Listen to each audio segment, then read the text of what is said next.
2013. Please join me in the Pledge of Allegiance. I pledge allegiance to the flag of the United States of America and to the republic for which it stands, one nation, under God, indivisible, with liberty and justice for all. Will the city clerk please take roll? Joyce J. Davis Reinhardt. Bud Starker. Present. Joseph DeMont. Here.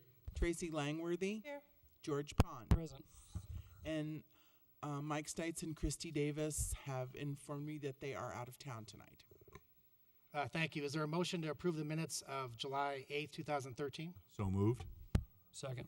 We have a motion to approve. It was seconded by Mr. Pond. Any changes to the minutes? Please poll the council.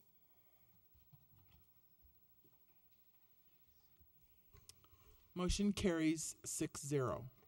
Thank you. We have two proclamations tonight, and Mr. Kiefel came in earlier, and he'll be coming in on August 12th to receive his award from the police department.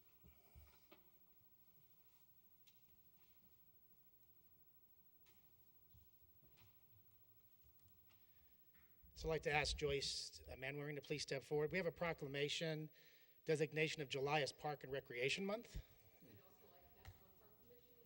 Oh, sure, come on up. Hey, how are you?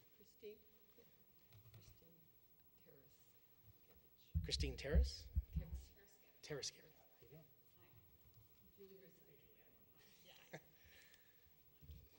For the record.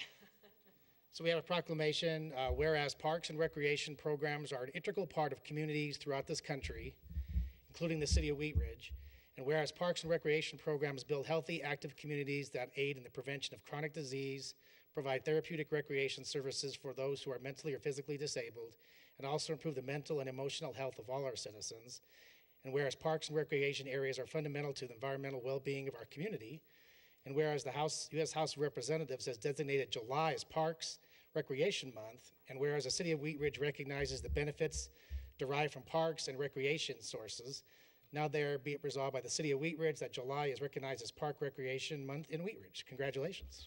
Thank you. Would you like to say a few words? I would like to say a few words. I just finished lap swimming at Anderson Park Pool. So thank you for having that in our wonderful community, and I do that as long as I can until August 15th. We'd love to see it stay open longer, but I understand. Thanks for having the walkways and taking care of and maintaining the Wheat Ridge parks. Thank you ever so much. Could you go ahead and spell your last name for the record? Sure. My last name is Taraskevich, and it's T like train, A-R-A, S like Sam, K-I-E-W-I, C like Charlie, and Z like zebra. And if you can say tear your skivvies, you can say Taraskevich. Thank you. That's what we used to say. If you can say man wearing a hat, you can say man wearing. So, but I want to also extend thank you to City Council, all of the other departments that work within the city that help support Parks and Recreation, as well as the Parks and Recreation Department staff for the opportunity to provide services in the field of Parks and Recreation. So thank you. Thank you. Congratulations. Thank you.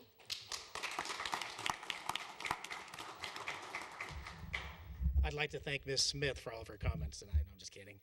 I'd like to thank the Parks and Rec Commission and all of our Parks Department for all the work they do in the city of Wheat Ridge. We have quite a few numbers of acres of parkland and open space that we maintain. It's tough, especially in these times when we have droughts and storms. So thank you for all the work you do from the top to the bottom.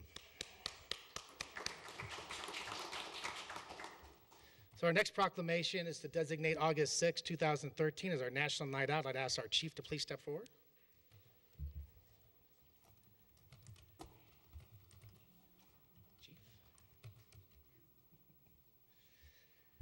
So whereas the National Association of Town Watch and Target are sponsoring a unique nationwide crime, drug, and violence prevention program on Tuesday, August 6th, 2013, called National Night Out, and whereas the 30th Annual National Night Out provides a unique opportunity for the City of Wheat Ridge to join forces with thousands of other communities across the country in promoting cooperative police community crime prevention efforts, and whereas it's essential that all citizens of the City of Wheat Ridge be aware of the importance of crime prevention programs and the impact that their participation can have on reducing crime, drug, and violence in the city of Wheat Ridge. And whereas police community partnerships, neighborhood safety, awareness, and cooperation are important themes of the National Night Out program, now therefore I, Jerry Tertullian, Mayor Wheat Ridge, and the City Council do hereby proclaim August 6th, 2013 as National Night Out, and I call upon all citizens of the City of Wheat Ridge to join the Wheat Ridge Police Department, its community groups, and the National Association of Town Watch in supporting the 30th Annual National Night Out on August 6, 2013. Chief? Mayor and Council, National Night Out, you'll remember, was something that the police department started here in Wheat Ridge back in 2006. And it really is a unique opportunity for the police department and our other partners in the community and community members to truly take a night off from having to deal with crime and come and celebrate the successes that we have had in our community. One of the primary goals of any law enforcement agency is to deter and to prevent crime, arrest offenders, make sure that traffic moves in an orderly manner, and to work towards a community that is free of crime. And the prevention of crime is something that those from council that remember, previous to 2005 when we had no crime prevention officers, that crime was a pretty big deal in Wheat Ridge. And because we've been able to have a crime prevention unit and folks that are focused on the prevention of crime, we can certainly point to some successes in regards to the reduction of crime, the reduction of traffic accidents in the city. Now, does that necessarily mean, well, hey, you've reduced crime and you've reduced accidents, you can cut the size of your police department? No, because you have to maintain your ability to prevent crime and all those factors that contribute to crime. So it's really, really important from a police department perspective, and certainly my perspective as a police chief, that we continue to work in a proactive way to make Wheat Ridge a crime-free community and a sustainable community. And we do that in a variety of different ways. For example, we outreach with the Parks Department to put on this great event. So we're going to have lots of things at this National Night Out that are designed for kids. Some of you have brought your kids or your grandkids to this event, and it really, truly is a true partnership between the community, the city, and its police department. In addition, we hand out lots of information to citizens on things ranging from how to make your car safe, how to make your home safe, to emergency management ideas. We'll have lots of giveaways that we use grant dollars to purchase ideas and tips and tools to remind citizens on how to keep their communities safer. You might even, if you get there at the right time and you pay the appropriate fee, get an opportunity to dunk the police chief in a dunk tank. So that's always one of the favorites. It's the big fundraiser there that we do that. But the other thing that makes me particularly proud to be your police chief and to represent this community is the sense of partnership that we have with the businesses in our community, with the hospital in our community, with you as elected officials and the office of the mayor in terms of getting information out to our community about how to be good neighbors, how to make our community safer, and how to do the right things. And I know from talking to some of my peers that trust relationship in some communities is a difficult relationship, but I feel as the police chief and certainly the members of my department feel that we have the support of our elected officials and the support of the major associations in our community to work on making Wheat Ridge safer. And I just personally wanted to say thank you for your support. Thank you.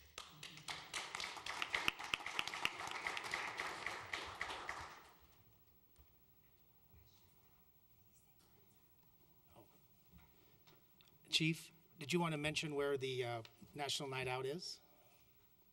We have a date. I don't think it had a location on there. The National Night Out this year will be at the park at the Wheat Ridge Recreation Center, and we're working with Joyce's staff in regards to that particular process there. So couldn't do it without their help. Great.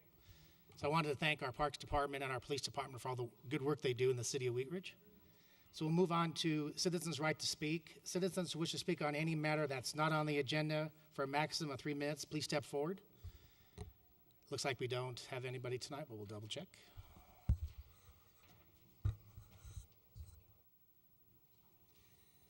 Seeing none for public comment, we'll move on to any changes to the agenda this evening?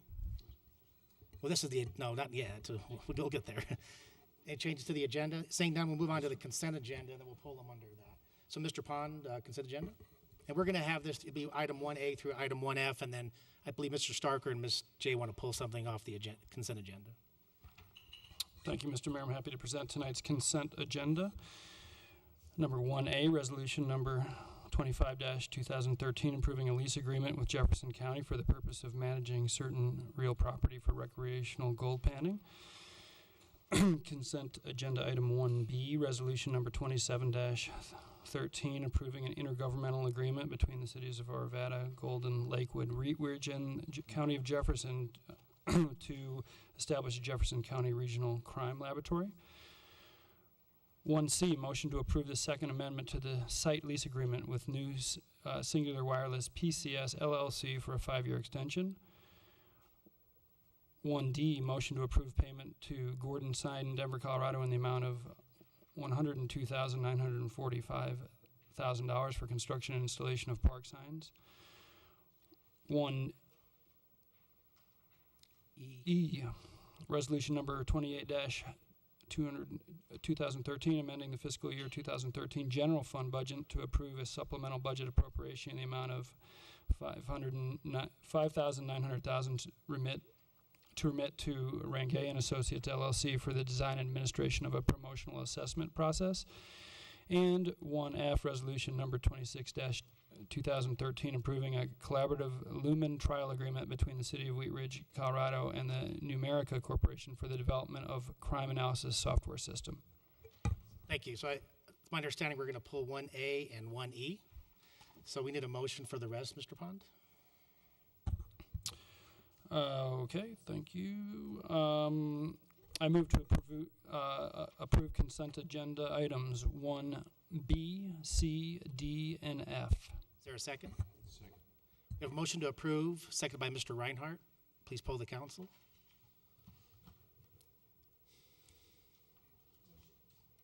Sorry. Motion carries 6-0. Thank you. Item 1A, Mr. Starker. Thank you, Mr. Mayor. I had one question with respect to the lease contract that we have on item 1A, and briefly Mr.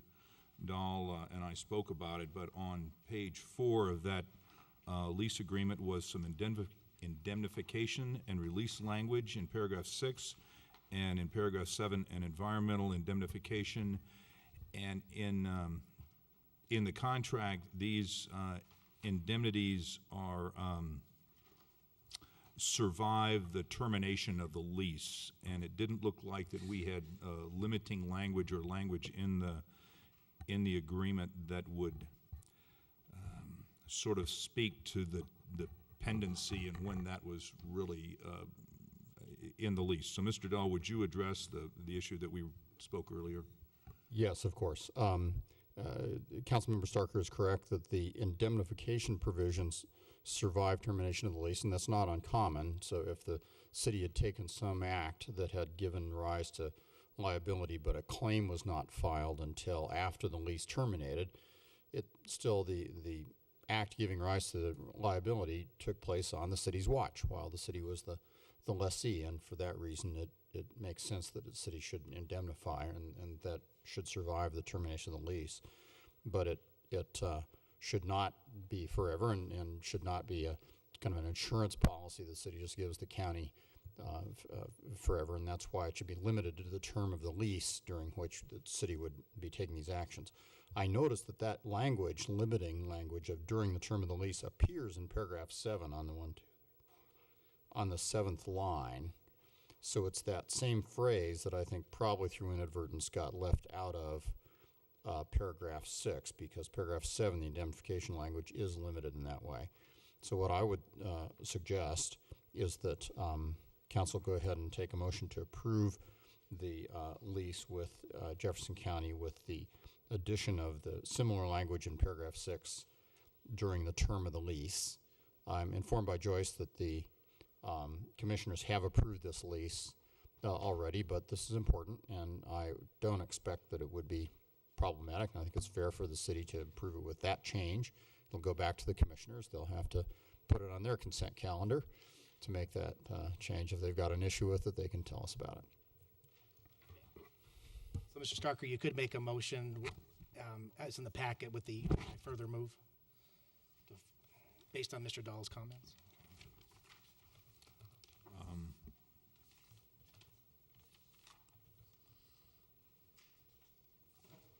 So this was item number 1A, or 1. So, Mr. Mayor, I would like to move to approve resolution number 25-2013, a resolution approving a lease agreement with Jefferson County for the purpose of managing certain real property for recreational gold panning, with the provision that in paragraph 6, the wording during the term of the lease be added to paragraph 6. Is there a second? Second. So we have a motion to approve with a minor amendment based on the discussion with Mr. Starker and the city attorney, was seconded by Mr. Demott. Discussion by council. Please poll the council on the main motion as amended.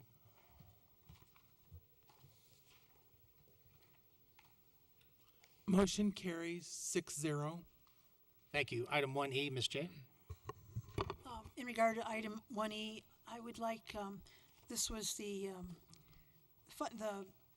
motion to approve a supplemental budget appropriation in the amount of $5,900 to remit to Rangain Associates for the design and administration of a promotional assessment process. And I would like to ask Chief Brennan if he could explain that a little bit more as to why we're using an outside source for this versus using our own personnel, as well as yourself, of course. Sure, I'd be happy to talk about it. Promotional processes tend to be processes that require a certain knowledge of employment law and employment law as it pertains to promotions. So almost all of the law enforcement agencies that I'm familiar with, from cities the size of Denver to Aurora to cities smaller than Wheat Ridge, outsource the promotional processes for supervisors and managers for some pretty specific reasons. We certainly do it from partly from a staffing perspective. We don't have the staff to do the in-depth analysis to make sure that we're measuring the right dimensions, training the 20 some odd assessors that are involved in that promotional process. As a city, and certainly as a police department, you want your promotional processes to be as fair and objective as you can make them, and to take out any risk of impartiality on the part of the CEO of the agency or others in the agency. So last year in 2012, we had a promotional process that the police department did for the position of sergeants. And because we hadn't done a promotional process in a number of years, we did a request for information to see who was out there. I was certainly familiar with some of the assessment center firms, consulting firms that do promotional processes, but we wanted to make sure that we were getting the best bang for our buck, and getting somebody who was going to keep us out of a legal situation because a part of the process was done incorrectly. So out of that process, we identified 4 firms in the Colorado area that did assessment center processes, and their fees ranged from a minimum of about $3,500 all the way up to $25,000 to run an assessment center for about 6 to 8 candidates. Those are generally a day and a half affairs. The assessors, we pick assessors who are either for their sergeant's position, are either supervisors or command level people from other agencies to come in and evaluate our personnel, and they'll go through anywhere from a half day to a full day of training on the dimensions and the measurements that are used in terms of scoring those particular individuals. So in summary, it's not unusual for law enforcement organizations to use assessment centers. We actually had this budgeted in our 2013 budget, but during budget discussions with the city manager's office decided to take it out. because we didn't anticipate a promotion this year, and then we had the retirement of 2 supervisors.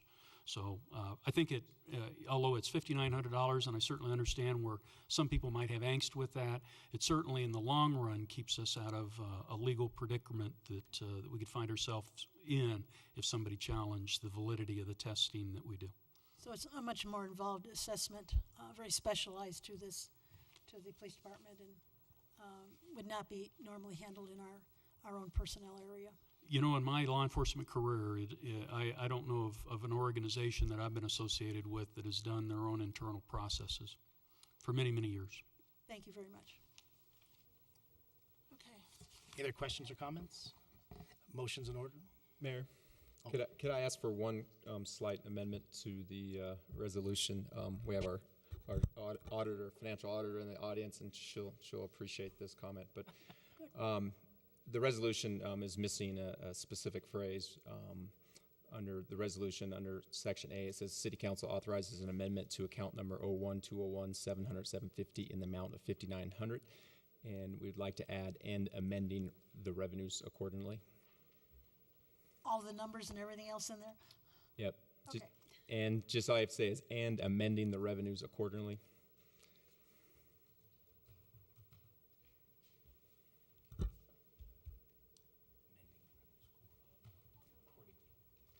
Quarterly? No, accordingly. Accordingly, right? Okay. Motions in order?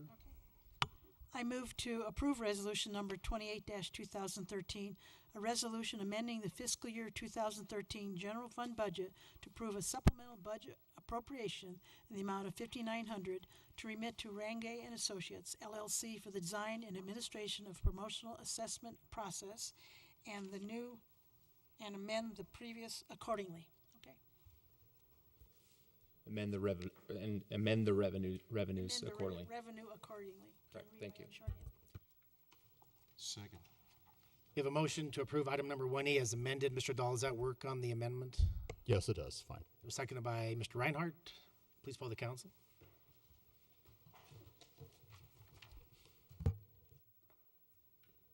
Motion carries 6-0. Thank you. The next item on the agenda is ordinances on first reading. Item 2, which is actually, it says number 7 on your packet, is Council Bill number 11-2013. Mr. Dumont. Thank you, Mr. Mayor. Council Bill number 11-2013, an ordinance amending sections 4.1, 4.8, and 431 of the Wheat Ridge Municipal Code concerning the licensing of dogs and cats. Is the motion in order? Motion's in order. I move to approve Council Bill number 11-2013, an ordinance amending sections 4.1, 4.8, and 431 of the Wheat Ridge Municipal Code concerning the licensing of dogs and cats. On first reading, order it published, public hearing set for Monday, August 12, 2013 at 7 p.m. in City Council chambers, and that it take effect 15 days after final publication. Is there a second? Second. We have a motion to approve item number 2. It was seconded by Mr. Starker on first reading. Please poll the council. Motion carries 6-0. Thank you. Item number 3, which is item number 8 in your packet, is Council Bill number 10-2013. Mr. Starker.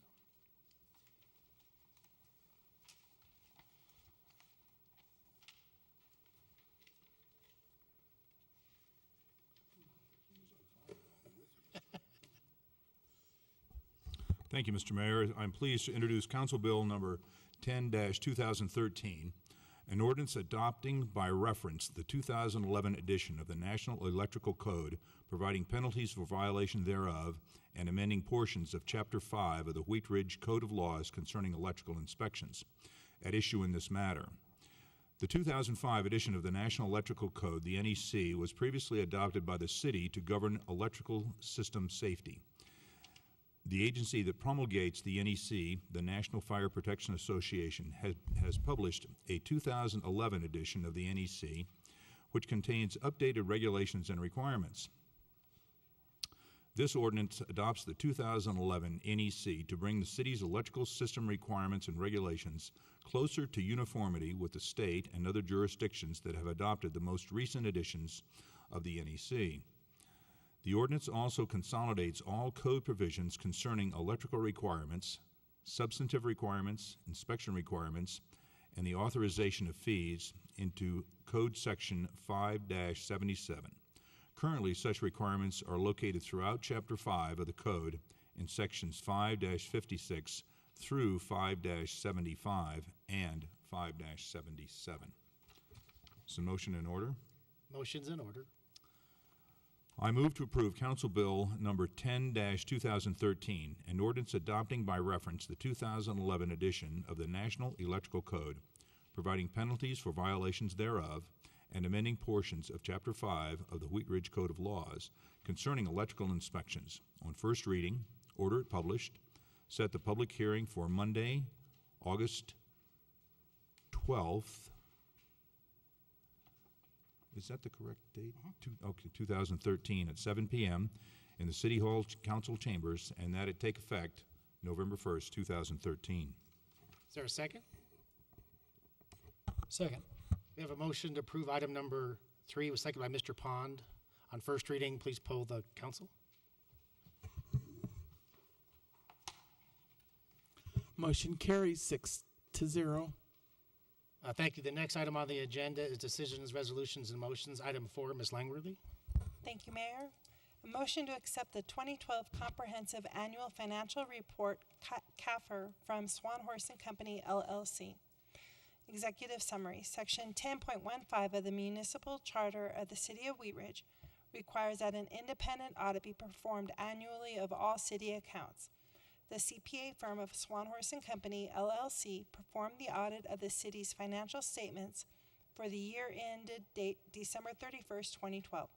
A representative from Swan Horse and Company will be at the July 22nd, 2013 City Council meeting to present the 2012 CAFR to City Council for acceptance. As reported in the attached management letter from Swan Horse and Company, the following conclusions were reached from the audit. We noted no transactions entered into by the city during the year that were both significant and unusual, and of which under professional standards we are required to inform you, or transactions for which there is a lack of authoritative guidance or consensus. 2, we evaluated the key factors and assumptions used to develop the estimates in determining that they are reasonable in relation to the financial statements taken as a whole. And 3, we provided management with a schedule of audit adjustments. Management has determined that a significant adjustment to the Wheat Ridge Urban Renewal Authority's accounts record be made to report the land held for resale at estimated market value. Because it is held for resale, it must be reported at market value, which will require the city to continuously evaluate the carrying value of the property. 4, we are pleased to report that no such disagreements with management arose during the course of the audit. And 5, we encountered no significant difficulties while performing our audit. Will she be giving a report? Okay, I will leave the issue to her. So please step forward and display your last name for the record, then we'll take a motion after the presentation. Hello, Wendy. Good evening. I'm Wendy Swanhorse with Swanhorse and Company. We've very recently completed your 2012 audit. And you guys got a copy of the report, I think, and our management letter. That's really our communication to you. So just very quickly, that letter tells you what we do and what we found during the process. And pretty simply, the financial statements come from your accounting records. They're the responsibility of your management. You guys hire us to tell you that we think those numbers are fairly stated in all material respects. And so in the financial statements, there's an audit opinion, and it's a clean or unmodified opinion. And that tells you that we think those numbers are fairly stated. One other thing that we're required to do under the auditing standards is during the audit process, if we identify significant deficiencies in your internal controls that could misstate the numbers or allow fraud to occur or large errors to occur, we're required to tell you about that in this letter. And the good news is that we did not identify anything that rose to that level. Your accounting records, when we show up, are always in really good condition. We don't make any kinds of significant adjustments to your books of any kind or anything like that. So really the accounting records are in good condition. I think in that letter you'll see a few minor recommendations, things that we see that could that could be improved, but again, nothing that rose to that significant level. And you know, over the years, we'll have recommendations in that letter, and you guys will address those, and then, you know, we'll come back maybe with some other things that show up during the audit process. But in general, your controls are good. So that's really all I have to report to you. So I'd be happy to answer questions if you have any. Thank you. Mr. Schultz, did you have anything to say? Council questions? Ms. Langworthy? I have just a quick one, and it's under the issue of internal controls, and I don't remember. It's not that I think it's where you have that we have not established a review and approval process for journal entries. That hasn't been on our prior year's audited report that I've noticed. You know, I think over the years we maybe have mentioned that in the past.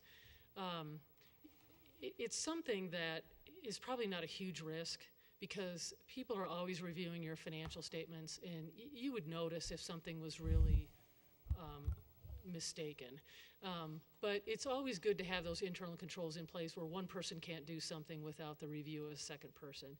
Sometimes cities will decide that they just don't have the resources and can't have that upfront review, and they prefer to have a subsequent review to look at financial statements just to make sure they would detect any errors or fraud or anything like that happened. So we make that recommendation because I think it would improve your internal controls. But I think in the past that you have decided that just because of the lack of resources that's an acceptable risk. So it's really up to you. Okay, and it's fine. I'm not questioning it. It's one of those things that if somebody read this, they might think that it might be a bigger problem than it really is, because an adjusting journal entry will show up in the audit. So when you do your test numbers, you will pull in some of those adjusting journal entries into that. So they do get tested as well as your traditional debits and credits. So I guess I just want to clarify that for those who might. Okay, thank you. I just was curious because I didn't understand how it works, but how does the change in the Urban Renewal Authority's statement of values impact, how does that affect the city? You know, what conclusions should we as councilors draw for the city? What does that restatement mean to us? Because I'm not sure I follow why that becomes part of our audit. I will say one thing is that adjustment was actually last year's adjustment. We didn't make that adjustment in 2012, but it's a good question, and I'll try and explain that to you. The Urban Renewal Authority, because the city sets their urban renewal area and their TIF, they are considered what we call a component unit of the city. So if you look at your financial statements, you will see the city's financial statements in a column out here. That's the Urban Renewal Authority, because you guys are the controlling entity for them. They are part of your audit. So is it oversimplifying then to say that essentially their assets are our assets and their liabilities are our liabilities in terms of the way we should be thinking about it here?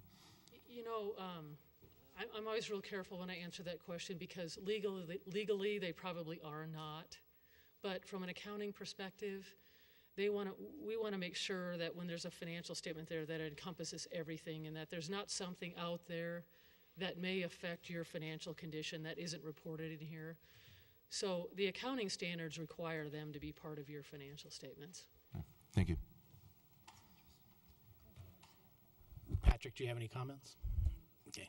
I guess that's a property that is over in the town center that we purchased and we're waiting for resale. It's not correct. Other properties within the city. It's just that particular. Correct. Okay. And the change, it's just a reevaluation of the market value at the time of audit. So that's what the adjustment is. And that shows up on the balance sheet? Okay.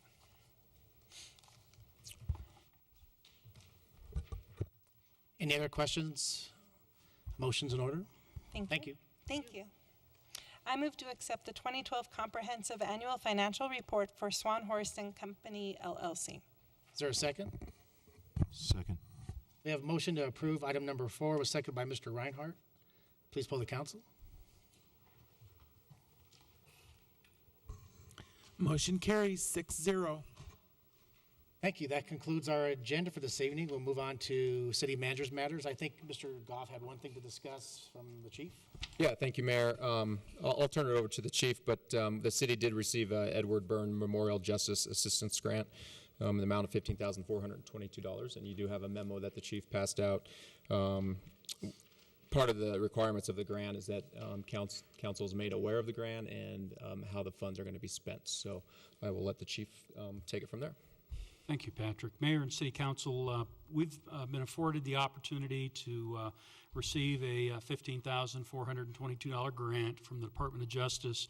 It's referred to, we refer to it as the Justice Assistance Grant. It's got a longer name than that. We receive these annually. It is based in part on the size of our city and the Part 1 crime that we have in our city. So we have received amounts varying from somewhere in the vicinity of about $10,000 to almost $30,000 on an annual basis. There are some pretty specific things that this grant can be used for to target. I've highlighted those in the memo. The process the police department uses in identifying how to spend those dollars is once we receive notification from the Department of Justice on the award, I will send out a request to my management team and supervisors in regards to what our needs are. We have traditionally used this grant two ways. One is to purchase equipment that we might not otherwise be able to receive or purchase via our regular annual budget process. So we've bought equipment, we've bought software systems, we've done a variety of different things there. And we've also used it for some of our community outreach programs. Crime prevention is a major component of that, and we have utilized it for that program as well. So this year we've identified 3 areas that we would like to spend this grant on over the course of the next 2 years. These grants generally last for a 2-year cycle. One is for night vision equipment for our SWAT team. Remember our partners with the Lakewood Police Department that with Wheat Ridge comprise the West Metro SWAT team. They are in the process of purchasing night vision equipment for members of their SWAT team, so we want to try to keep our equipment similar to what both representatives from both agencies are using. So that's a $7,000 request there. And then a digital camera for our public information officer. It's a pretty small value. I could probably find it in the budget, but I don't have it identified in this year's budget. So it seemed like a good use of these dollars.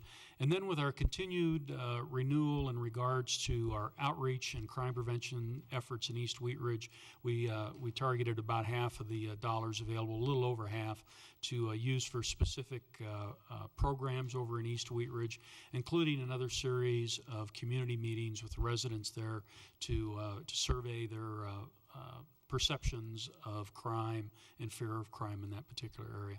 So I'd be the other thing before I answer any questions you might have is the grant requires us to do 2 things. It requires us to make notification to the community. We've done that via our city website. And I've asked the community for input in regards to how we're spending the grant. And then the second piece requires us just to notify you as an elected body of how we intend to purchase the grant and or to use the grant dollars, and then answer any questions or take any considerations that you want us to take into account as we get ready to submit our final for our final approval on this grant. So I'd be happy to answer any questions. Questions? Thank you. Looks like you're off the hook. Okay, thank you. City attorney's matters? Nothing tonight, thanks. Thank you. City clerk's matters? Actually, I do have something. I wanted to remind everyone that it's election season is upon us.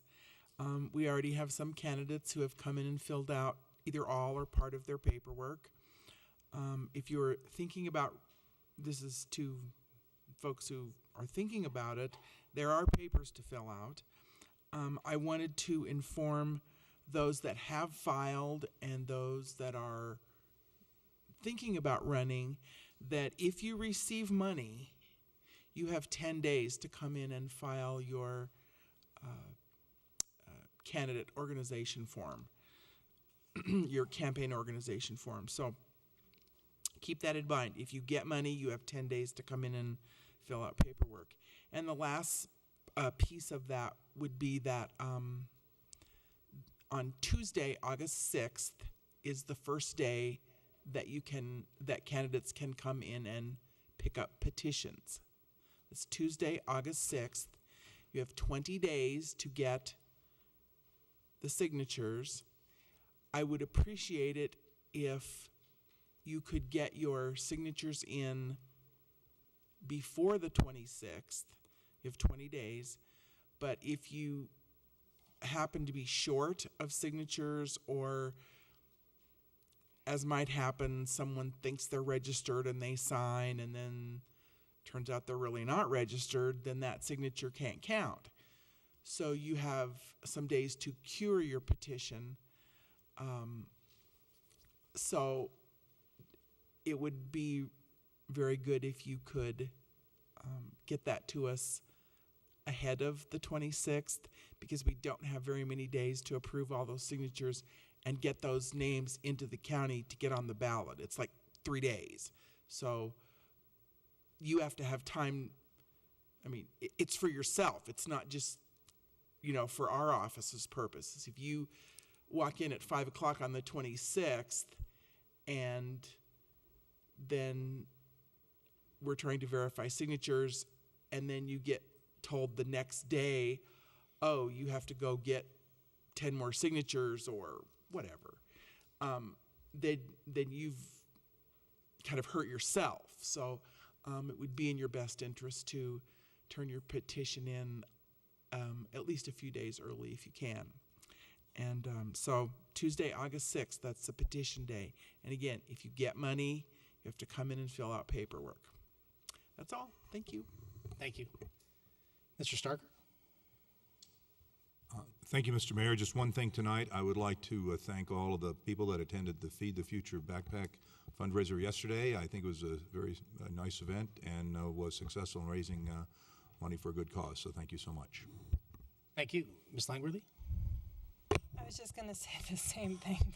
But, thank you, Bud, for hosting that event. It was a lovely venue. It was hot, but everybody seemed to have a really good time, and we had some a lovely duet performing music for us, and some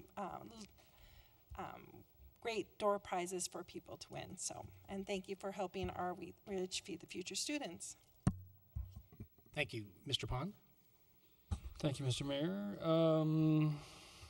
I would like to remind everyone, or announce, depending on everyone's awareness, that we're having a District 3 and 4 town hall meeting, open house town hall meeting, on the 29th, next Monday, at the Rec Center at 6:30 p.m. Some of the things on the agenda: Budget 101, some of our discussions about revenue issues, as well as some of the other hot topics that we will share with our districts. So obviously we want everyone to come out and join us, and look forward to seeing you next Monday. Thank you. Ms. Jay? I'd like to at least add something more to the Feed to the Future thing. I found out that they raised close to $4,000, which is pretty cool. Hundreds of people, over 100 people showed up. And it's the backpack program. And I want to particularly thank the Wheat Ridge Business Association for putting it on. And there were 3 really specific people that were heavily involved in it as a committee and volunteer, which was Mandy Fulton, who was with her husband Joe, owns Teller Street Galleries. Then Cheryl Brungart. She's a consistent volunteer in Wheat Ridge, as well as, of course, Loretta DeTuro, who called it a delightful community event that was fun. Doesn't that sound like Loretta? Mr. DeMott? Nothing tonight, thanks. Mr. Reinhardt? I just had 2 quick things.